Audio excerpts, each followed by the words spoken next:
ఈ నూతన సంవత్సరంలో ఒక ప్రార్థన ఆరంభం అవ్వాలి. మీ జీవితంలో ఎన్నో అవసరాలు ఉన్నాయి, ఎన్నో అక్కర్లు ఉన్నాయి. మనం ఖచ్చితంగా వెళ్ళాలి. ఎవరు వచ్చినా ఎవరు రాకపోయినా ఈ 2026 చివరి దాకా మనం ప్రయాణం చేయాలి. ఆ తర్వాత 2027ని మనం చూడాలి. స్తోత్రం చెప్పండి గట్టిగా. ఎవరు వచ్చినా ఎవరు రాకపోయినా మనం వెళ్ళవలసిందే. ఆమేన్ చెప్పండి గట్టిగా. ఎవరు ఆగిపోయారని నీవు ఆగిపోకూడదు. ఎవరు ఆగుదామన్నంత మాత్రం నీవు ఆగిపోకూడదు. ఎవరి కోసం నీ జీవితం మిగిలిపోకూడదు, నిలిచిపోకూడదండి.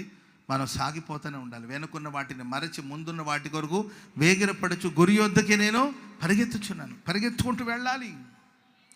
దేవా అనేవాళ్ళు, దేవా లాంటి వాళ్ళు ఇహలోకాన్ని స్నేహించి విడిచి వెళ్ళిపోవచ్చు. ఓర్పా లాంటి వాళ్ళు ముద్దు పెట్టి మరలా తమ స్వదేశానికి వెళ్ళిపోవచ్చు.